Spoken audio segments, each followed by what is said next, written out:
Merci de nous rejoindre pour ce numéro de La Parole est à vous. Deuxième numéro de la semaine. Malgré les campagnes de sensibilisation, le nombre de grossesses ne cesse d'augmenter en milieu scolaire. Les dernières statistiques produites par le ministère en charge de l'Éducation nationale donnent 5800 cas de grossesse pour l'année 2021. Comment finalement venir à bout de ce phénomène devenu l'une des principales sources d'abandon scolaire? Deux numéros pour nous joindre, le 27 20 21 44 48 ou le 27 20 24 27 87. Je reprends rapidement ces deux numéros, le 27 20 21 44 48 ou le 27 20 24 27 87. Et vous êtes très nombreux, bien sûr, à réagir sur notre page Facebook. Albert Kwame Dekalito Nguessan nous dit « J'ai gros sur le cœur car actuellement ma fille qui est en 3e est devenue une nourrice depuis 1 mois. Le vrai problème, c'est le manque de tuteurs. Quand l'enfant n'a pas de tuteur, seul ou entassé dans une maison livrée à eux-mêmes, c'est vraiment difficile. » Kofi Francis Armand nous dit que l'État a fait ce qu'il pouvait en créant les collèges de proximité. Je pointe du doigt les parents d'élèves qui ont fui leurs responsabilités. Un parent qui se décarcasse pour payer les frais scolaires de sa fille doit la surveiller comme du beurre sur le feu. Que le ministre en charge de l'Éducation nationale prenne ses responsabilités en punissant toutes ces personnes qui mettent les bâtons dans les roues de toutes ces jeunes filles. Signé donc Francis Kofi Armand qui est à Aboboté, puis Grégoire Yaokona qui nous dit que le sexe est démocratisé dans le milieu scolaire. Certains médias en font la publicité et les téléphones portables Android constituent également un canal d'expérimentation. Qui en sont les auteurs? D'abord, les personnes enseignants et d'encadrement pour 2%, les élèves pour 30%, les autres fonctionnaires 18%, et puis les hommes de métier, menuisiers, maçons, gérants de maquis, couturiers, chauffeurs de taxi, moto, gérants de cabines téléphoniques, coiffeurs, planteurs, apprentis, chauffeurs pour 50%. Alors le pire, selon Yaokona, c'est que les autres auteurs ne sont jamais inquiétés, mais les rares enseignants concernés subissent la rigueur de la loi. Pour lui, donc, une circulaire doit encourager un report de scolarité en cas de constatation de grossesse, en invitant les sages-femmes à faire des tests de grossesse chaque 3 mois. Dès lors, certaines d'entre elles vont prendre des dispositions pour éviter ces erreurs de jeunesse. Et puis au standard, maintenant, nous sommes à Oumé avec M. Zamblé Alphonse. Bonjour. Bonjour Adama. On vous écoute. Bien, Adama, malgré les campagnes de sensibilisation, la situation va de mal en pire. Le nombre de grossesses ne peut que croître au fil des années. Alors, franchement, on doit revenir à l'ancien système où il y a les internats. L'État doit créer des internats. On construit le projet de proximité, mais il faut des internats. Et certains promoteurs même doivent construire des foyers de jeunes filles. Parce que les jeunes filles qui se trouvent en ville, elles sont 2 ou 3 à louer une maison, mais le soir, il y a des gros cylindrés qui viennent garer, prennent ces jeunes filles pour aller faire, pour vous les amener un peu partout, parce qu'elles-mêmes, elles veulent paraître. Donc, franchement, l'État doit prendre ses responsabilités. Et il faut sanctionner les auteurs de ces grossesses, même si ce sont des élèves. Il faut les punir. Parce qu'on ne punit pas. Tout est axé sur les enseignants, raison pour laquelle, les gens de petits métiers, même de gros bonnets, même, ça donne à faire joie et font perdre la scolarité de ces petites filles. Donc, un gros bonnet, bien, celui qui engrosse une jeune fille, le minimum, c'est 6 mois d'emprisonnement ferme. D'accord. Okay. Ça se fait sur d'autres horizons. Pourquoi ne pas appliquer ça en Côte d'Ivoire? Les gens auront peur de le faire. Et nous, parents, prenons nos responsabilités, encadrons nos jeunes filles, mettons les moyens à leur disposition. Parfois, la simple nourriture manque. Donc, elles sont obligées de se livrer au premier venant. Donc, franchement, parents, prenons nos responsabilités, encadrons nos enfants. À demain. Ok. Merci. Bonne journée à vous, M. Zamblé Alphonse. Alors, parlant d'internat, de collèges de proximité, l'État a peut-être accru bien fait en construisant des collèges de proximité. Comme le nom le dit, proximité, c'est qu'on est même dans les villages. Bon, je ne vois pas encore l'intérêt de l'internat, parce qu'en fait, c'est de rapprocher les collèges des élèves pour éviter justement qu'il y ait ce problème de tuteurs qui se pose. Donc voilà, ce qui concerne donc la remarque de M. Zamblé. M. Abdoulaye Fofana, bonjour. Bonjour, Adama Bakayoko. Vous êtes à Logwalé. Oui, je suis à Logwalé et je suis conseiller COGES et c'est à ce titre-là que je vais parler ce matin. D'accord, on vous écoute. Voilà, parce qu'on parle d'élèves, on parle d'écoles, et la gestion des écoles revient au comité de gestion.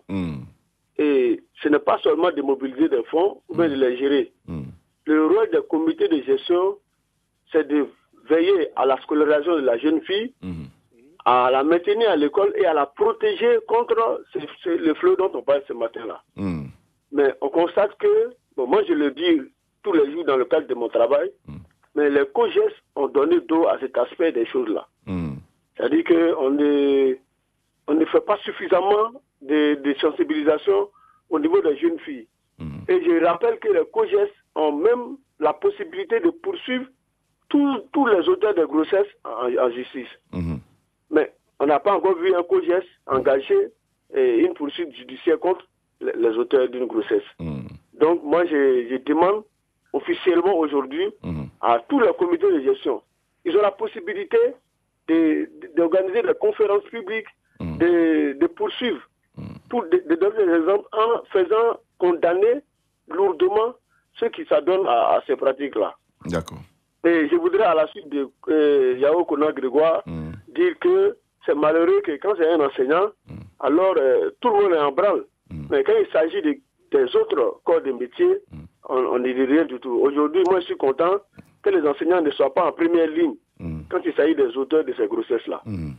Voilà, c'est ce que je voulais ajouter à ce que Yao Kona Grégoire a dit dans son commentaire. D'accord, bon, peut-être que ça se justifie aussi. C'est vrai, il n'y a que 2% d'enseignants et de personnels d'encadrement, mais en même temps, bon, quand on vous confie l'éducation d'une fille, on se dit que, bon, voilà, vous êtes censé... Donc, je pense que peut-être on estime que c'est beaucoup plus grave parce que vous avez un moyen de pression peut-être sur les enfants. Mais en même temps, je dis que tous les auteurs ont le droit également, on doit poursuivre également tous les auteurs parce qu'ils mettent à mal, bien sûr, la scolarité de ces jeunes filles. Merci beaucoup à vous, M. Abdoulaye Fofana de Logoualé. M. Kwame Paul, bonjour. Bonjour, monsieur. Vous êtes à Azopé. Oui. On vous écoute. Ok, monsieur. Bonjour, monsieur Andama. Oui, bonjour. Ok. Moi, les gens ont beaucoup parlé, mais moi, je suis un peu réaliste. Vous savez, c'est vrai, vous pouvez avoir votre fille. Mais il faut qu'elle-même soit consciente de ce qu'elle cherche. Parce que moi, je suis azopé. Je suis dans l'agriculture. Je pense que les jeunes filles, souvent, quand elles disent elles s'en vont à l'école, moi, toutefois, je les conseille. Elles vont à l'école, elles ont leur tenue encore de richesse dans leur sac. C'est pas l'encadrement qui fait le problème, c'est eux-mêmes. Moi, j'ai vu une jeune fille qui est en 4e. Avant-hier, vendredi passé, je l'ai vu le temps de regarder quelque chose sur son écran. Je dis, bon, que si tu regardes, c'est pornographie et regarde.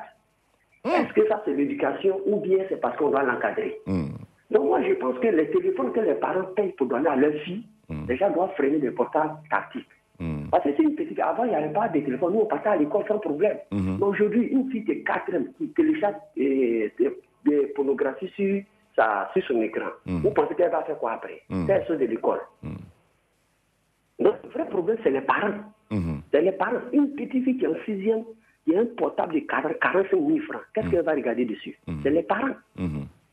Souvent, on prend les téléphones. Moi, j'ai pris le téléphone d'une petite fille. Ses parents sont venus me dire pourquoi c'est eux qui ont payé. Donc, c'est les parents qui sont à la base. C'est les parents. Faut pas vont accuser qui que ce soit. Il n'y a pas de tuteur, il y a tuteur. Moi, il y a une élève qui est chez moi. Mais la petite fille, quand elle va à l'école, vient vers 19h. Je demande, elle avec ses camarades, elle regarde pornographie sur les écrans. On fait quoi? On fait quoi? C'est les parents. D'accord. C'est bien noté, monsieur Kwame Paul. Vous accusez tout simplement les parents qui, c'est vrai, les androïdes, en même temps, les réseaux sociaux, Internet, on a beaucoup de choses. De bonnes choses. Tu as 80 portables de 55 000 pour donner à votre fille. Oui. En tout cas, c'est les parents. D'accord. C'est bien noté. Merci beaucoup, monsieur Kwame Paul d'Adzopé, pour votre participation à cette émission qui met le doigt sur la responsabilité des parents. Madame Ouya, bonjour. Bonjour, monsieur. Vous êtes à Iré. Oui. On vous écoute. Oui. Moi, je dis ici tout de suite, excusez-moi pour la qualité de la voix. Bon, ça dépend de l'éducation. L'éducation de base. Quand tu écoutes tes parents et que tu sais où tu viens et que tu sais ce que tu cherches, tu n'as pas à t'adonner à ce genre de choses. Oui, un exemple. Moi, j'ai ma fille qui a aujourd'hui 20 ans, elle a l'université de Boaké. Mais elle fait ce qu'elle cherche. Elle ne se donne pas à ce genre de choses. Je lui ai donné, elle a un portable, sa grand-sœur lui a donné un portable, pas pour regarder les machines de porno. Elle étudie avec. Elle peut enregistrer avec. Arriver à la maison, c'est qu'elle n'a pas compris à l'université, elle peut se rattraper. Je dis bien, c'est l'éducation de base. Et aujourd'hui, les filles sont très envieuses. Elles croient que le peu que leurs parents les donnent ne les suffit pas. Donc, elles peuvent avoir plus, sortir, faire n'importe quoi. Et j'ai aussi une doléance à faire. D'accord. Que toutes les préfectures de Côte d'Ivoire doivent avoir une université. Oui, ça seulement, il faut que le président nous accepte. Moi, aujourd'hui, j'ai mis ma fille à Boaké, mais j'ai toutes mes difficultés. Mais heureusement, elle a reçu une très bonne éducation. Elle ne fait pas ce que ses camarades font. Oui. Merci beaucoup. Voilà ma contribution. D'accord, merci Madame Ouya. C'est un bon exemple. L'exemple de la fille de Madame Ouya, bien sûr, c'est l'exemple à suivre par les autres enfants. Mais en même temps, une université dans chaque département. On en a plus de 100 départements. Pour l'instant, on va peut-être se contenter des régions. On en a quelques-unes qui ont été construites, notamment à Mans, San Pedro, bientôt Bondoukou. Petit à petit, en tout cas, on va essayer de tisser la toile, en tout cas, à l'échelle nationale. Monsieur Yapo Daniel, bonjour. Bonjour, mon frère Adama. Vous êtes à Ayewa, c'est près d'Akoupé. C'est ça, mon frère Adama. On vous écoute. Mon frère Adama, il faut dire que 5800 cas de grossesse, c'est beaucoup. Ces grossesses ont des conséquences scolaires, sociales et économiques. Pour moi, les solutions sont l'amélioration de l'accès à l'éducation, l'information des jeunes élèves, en particulier sur la santé sexuelle et reproductive, mais aussi la punition effective des auteurs de ces grossesses-là. Mais pour moi aussi, enfin, il faut convaincre certains parents de certaines régions de la Côte d'Ivoire pour lesquelles la fille doit donner rapidement des signes de fécondité pour rassurer la famille il faut rassurer la famille aussi que la place d'une jeune fille est à l'école. Vraiment, dans ma participation. Oui, non, ne partez pas, M. Yapo Daniel. Vous venez de toucher un point important. Tout le monde, moi, j'en ai discuté avec un sociologue qui nous a fait cette remarque dans la zone de Bongwanou, dans la région du Moronou, notamment dans certains villages. C'est les grands-mères et les mères des jeunes filles qui les encouragent à tomber enceintes. Parce que tout simplement, avoir un certain âge sans faire d'enfant, c'est comme si vous n'êtes pas féconde. Donc, il y a un village comme à Bongwa, pour l'exemple qui m'a été donné, où là-bas, c'est courant, c'est même pas un scandale. Avoir un enfant au lycée, en tout cas, pratiquement toutes les jeunes filles ont forcément un ou deux enfants. Mais ça ne les gêne pas. Elles font les enfants, les parents s'en occupent et puis elles continuent sa scolarité. Mais ça, c'est un peu sur le sociologique. On s'est dit, non, notre fille, pour être sûre qu'elle est féconde, il faut qu'elle fasse des enfants. Ça aussi, c'est un problème que vous avez touché qui est très important. Effectivement, mon frère Dama. Et vous allez voir que dans ces régions-là, pour les parents, une fille, même qu'elle soit élève, même quand elle est élève, qu'elle tombe enceinte, ça n'inquiète pas les parents. Au contraire, même, ils sont heureux, ils sont contents. Ouais. D'accord. Il faut vraiment la sensibilisation. D'accord, c'est bien noté. Merci, vous touchez un point essentiel, M. Yapo Daniel. D'ailleurs, nous allons tenter avec la corde et la direction, pourquoi pas, de faire un tour dans ces localités pour tenter de comprendre ce phénomène et puis en discuter avec les populations. Monsieur Douan Denis, bonjour. Oui, bonjour. C'est bon? Oui, vous êtes à Saint-Fra.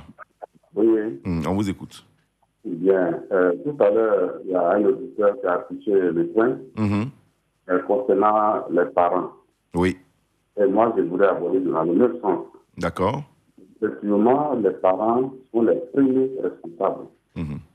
Parce que vous voyez, un parent qui a son enfant, qui ne contrôle pas le mouvement de ses enfants. Et il prend tout à l'école. Il va à 18 heures. Et puis il vient à la maison à 20 heures. Et puis il ne pose pas de questions. C'est très grave. Moi, par exemple, je prends mon cas. Mes enfants, j'ai leur emploi du temps. Tout leur emploi du temps. Là, à laquelle ils vont quitter à la maison, je contrôle tout. Je contrôle tout le mouvement. Et je leur donne des conseils. Oui. C'est comme, je leur donne des conseils. On sait sur l'éducation, sur les portraits de l'école. Donc aujourd'hui, c'est seulement, ce n'est pas parce que je les lance des fleurs, que tout ce qui est des enfants actuellement. Il y a une qui est en seconde, en tout cas, elle est bien partie. Dieu merci. L'année passée, elle a été l'une des filles, elle a été dans sa classe à avoir le bénéfice. D'accord. Donc, effectivement, il faut les enfants, que les parents il faut suivre les enfants, effectivement. Les enfants, les enfants, il y a rien à faire. Ok. Voilà, tous les enfants. Avant de jeter la pierre sur les autres. D'accord. Merci beaucoup. Merci pour ces bons exemples, hein, M. Douan Denis. Et puis, vous êtes un exemple à suivre par les parents d'élèves. Il faut encadrer les jeunes filles. Il faut parler aussi avec les enfants. C'est très important. Souvent, les enfants ne s'ouvrent pas comme ça, mais quand vous échangez avec eux, avec vos filles, vos garçons, ils vous disent certains secrets et vous pouvez les aider à briser aussi certains tabous. Merci, M. Douan Denis. M. Da Dei, on est très heureux de vous avoir à Kotobi. Restez en ligne, ne partez pas. Rapidement, quelques commentaires sur Facebook.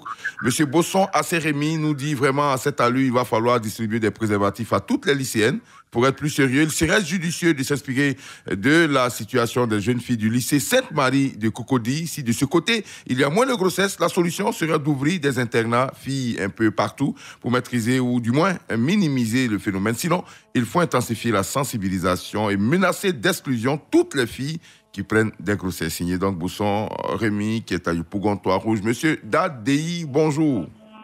Oui, bonjour, monsieur. Vous êtes à Kotobi. Oui. Alors, on en parlait tout à l'heure avec monsieur Yapo Daniel. Dans la zone, il semble que là-bas, certains parents encouragent même leurs filles à avoir des enfants. Oui. C'est vrai? Oui, c'est la vérité. Je peux dire que c'est la vérité, puisque on a vu certains cas ici. Ben, il y a des jeunes filles même qui sont en 6e déjà, à l'entrée au collège, pour la première année, elles sont enceintes. À 2 mois, 3 mois de l'école, elles sont enceintes. Et les parents ne se plaignent pas. Cela est la réalité. Bon, je vais intervenir. Bon, si je vois mes frères qui interviennent, qui disent que c'est la faute aux parents, bon, moi je ne peux pas accuser les parents, puisque aujourd'hui, la situation est devenue délicate chez les enfants. Il y a des parents qui conseillent des enfants, qui prennent des enfants vraiment, qui les assoient, qui les prennent comme leurs amis, qui les donnent des conseils. Mais aujourd'hui, le modèle qui est inséré aujourd'hui dans la mémoire des enfants aujourd'hui, c'est pas la peine. On ne peut pas les saisir. Ils veulent attraper le ciel. Nos enfants veulent attraper le ciel. Moi, j'ai des enfants filles à la maison chez moi ici. J'ai donné plein de conseils, mais c'est pas possible. On a vu des cas. Donc, on ne peut pas accuser les parents, on ne peut pas accuser les instituteurs, les professeurs, les enseignants, puisque la jeune fille, même elle-même, si elle est consciente, il y a une femme qui a parlé tout à l'heure là. Son intervention m'a beaucoup plu. Un enfant qui est né, qui est conscient de devenir quelque chose, dont les parents dépensent de l'argent pour que leur enfant réussisse. C'est une joie chez les parents si leur enfant progresse. C'est une joie. Un parent ne peut pas laisser son enfant se balader dans la vie, dans la nature. Un parent qui est conscient que son enfant veut réussir, il ne peut pas laisser son enfant se gâter. Ça fait un.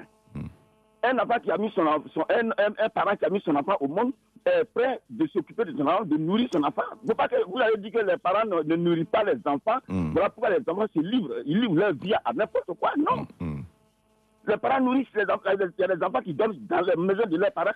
Leurs parents leur donnent de l'argent, ils payent leur transport. À côté d'ici, il y a une organisation, il y a un monsieur qui a organisé un cas, qui a donné un cas pour la distribution des enfants, spécialement. Ils voient, ils s'en vont à l'école, ils les transportent, ils les envoient 100 francs par jour. À la fin, ça fait 3 000 francs. Les enfants vont à l'école avec le car, ils reviennent à la maison avec le car, ils rentrent à la maison. Mais il y a d'autres enfants, quand ils viennent à la voiture pour rentrer à la maison, ils rentrent à 19h, ils rentrent à 20h. D'accord, c'est bien noté, M. Da-Dei. Qu'est-ce qu'on va faire pour les enfants? L'essentiel, c'est de sensibiliser les enfants, les amener à comprendre que leur vie, ils n'ont qu'à prendre conscience que leur vie, ça est dans leurs mains. D'accord. S'ils n'ont pas pris leur vie dans leurs mains, ce n'est pas les parents qu'on va accuser. D'accord. Dont les parents sont morts, mais qui réussissent. D'accord. M. Da-Dei, il y a mon réalisateur Valentin Kwasi, il veut des précisions. Quand vous dites que les enfants veulent attraper le ciel, on ne sait pas. Qu'est-ce que vous voulez dire? Je veux dire que là où ils sont pas arrivés, ils veulent mettre leur... Ah, d'accord, ok, c'est bien noté. Hein. On va retenir l'expression attraper le ciel. C'est une belle... Ok, merci beaucoup, monsieur Dadei. Bonne journée à vous, à Kotobi. Kotobi, c'est un carrefour dans la région du Moronou, et voilà, important carrefour de cette localité-là. Monsieur Kwaku Samuel, pardon, et à Sipilou, bonjour. Oui, bonjour. Oui, on vous écoute, monsieur Kwaku. Oui, le problème, moi, je vois est que vraiment, ce n'est même plus facile. Moi qui a évolué, ce n'est pas facile que vraiment pour être en face à ce problème. Mais ce que moi je vois est que vraiment être enseigné à nos que vraiment les leçons de fécondité. Parce que moi-même en 2015, j'ai été avec une fille élève. Franchement, je l'ai beaucoup enseigné. Et vraiment, si elle a un type de 32 jours. Monsieur Kwaku Samuel, la communication s'est dégradée, c'est bien dommage. On a bien voulu entendre votre témoignage, mais je pense que c'est un peu tard pour nous rappeler, mais on va essayer de vous retrouver une prochaine fois. Merci, bonne journée à Sipilou. Monsieur Zakaria Gourou, on termine avec vous. Aban Gourou, bonjour. Bonjour. Bonjour à vous, monsieur Bakayoko. Voilà, on vous écoute. Oui, c'est Yakou qui a fait. Monsieur Gourou? Monsieur Gourou? Oui. On a du mal à vous entendre. Vous n'êtes pas très présent. Ok, il n'y a pas de... Oui? Allô? Oui, on ne vous entend pas très bien. Vous n'êtes pas présent du tout. Oh, il est parti, monsieur Gourou. Bien dommage. Alors, Valentin Kwasi, on va terminer avec rapidement les commentaires. Ils sont très nombreux sur la page Facebook. Monsieur Bertin Toula qui nous dit qu'avoir un enfant n'est pas une mauvaise chose, mais nos élèves filles doivent comprendre qu'il y a un temps pour toute chose. Elles doivent savoir que l'école est leur priorité absolue. Je propose que les filles enceintes soient renvoyées de l'école et que les auteurs de ces grossesses précoces soient corrigés dans les centres de services civiques. Voilà. Et il nous dit trop, c'est trop. Dosso Vassougou, les écoles primaires et les établissements secondaires sont devenus aujourd'hui un lieu où se trouvent de nombreux maquis et bistrots qui donnent des occasions de rencontres amoureuses à certains élèves et étudiants. Pour une bonne éducation de nos enfants, je pense bien que le ministère en charge de l'éducation nationale doit créer une brigade pour mettre fin au fonctionnement de ces lieux de débauche. Roger Nyanzou nous dit que si malgré les multiples sensibilisations, le phénomène demeure, il faut introduire dans notre système d'enseignement des matières sur ce sujet afin de briser le caractère tabou de ce sujet. Les mamans, surtout en famille, doivent avoir le même réflexe afin d'en parler à leurs filles. Sinon, louer de nos jours un studio à un enfant, à une fille, comme un garçon en ville pour les études, est une porte ouverte à tous les vices. Et puis, on termine Boubacar Koné. Tout le pleu, la construction des collèges de proximité, après que des spécialistes de la santé auront eu des entretiens avec les jeunes filles des établissements, il faut mettre sous contraception toutes les filles sexuellement actives. Inciter les éducateurs à entrer en contact avec les auteurs des grossesses pour les sensibiliser. C'est ici qu'on s'arrête pour aujourd'hui. Merci beaucoup à Valentin Kwasi qui a assuré la partie technique de cette émission. Demain matin, la ravissante Denise de la Fafiette, la fille de Banambo, Sévère Bongwanou, sera avec vous à la matinale. Je vous retrouverai lundi prochain avec le même plaisir. À lundi. Radio Côte d'Ivoire, Abidjan, 88.fm.